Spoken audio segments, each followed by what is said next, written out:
সংস্কার প্রস্তাবের আলাপ আলোচনা যত বেশি দীর্ঘায়িত হবে দেশ তত বেশি সংকটে পড়বে বলে শঙ্কা করেছেন বিএনপির ভারপ্রাপ্ত চেয়ারম্যান তারেক রহমান। তিনি বলেন, যে সংস্কার প্রস্তাব বিএনপি দিয়েছে, যে সংস্কার প্রস্তাব অন্তর্বর্তীকালীন সরকারের কমিশনগুলো তৈরি করে দিয়েছে, যেটাই হোক না কেন এই সংস্কার প্রস্তাব বাস্তবায়ন করতে নির্বাচন ছাড়া আর কোনো রাস্তা নেই। রোববার বিকেলে ঢাকা মহানগর দক্ষিণের আয়োজিত এক কর্মশালায় দেশের বর্তমান অবস্থা তুলে ধরে এ মন্তব্য করেন তিনি। তারেক রহমান বলেন, যদি নির্বাচন প্রক্রিয়া দেরি হয়, সংস্কারের আলোচনা দীর্ঘ থেকে দীর্ঘতর করতে থাকি, তাহলে যে স্বৈরাচারকে বাংলাদেশের সব মানুষ বিতাড়িত করে দিয়েছে, সেই স্বৈরাচার সুযোগ পাবে দেশের মানুষের কাঁধে চেপে বসার।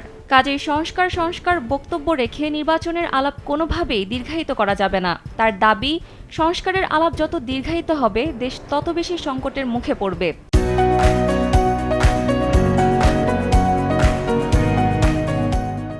তারেক রহমান বলেন, সংস্কারের প্রস্তাবগুলো যদি বাস্তবায়ন করতে হয় তাহলে সবচাইতে আগে নির্বাচনই প্রয়োজন।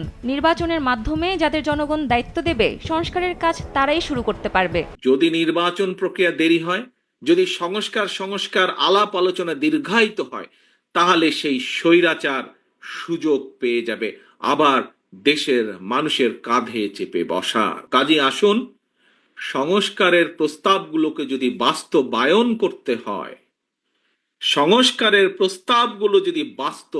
করতে হয়, তাহলেও সবচাইতে আগে নির্বাচনই প্রয়োজন। নির্বাচনের মাধ্যমেই যাদেরকে জনগণ দায়িত্ব দেবে, সংস্কারের কাজ তারাই শুরু করতে পারবে। কারণ যারা নির্বাচিত হয়ে আসবে, তারা জনগণের কাছে ওয়াদাই করবে যে তারা সুযোগ পেলে বাস্তবায়ন করবে এই সংস্কার। এবং যেহেতু তারা জনগণের কাছে ওয়াদাবদ্ধ থাকবে, তাদের আর কোনো পথ থাকবে না সেই কাজগুলো শুরু করার।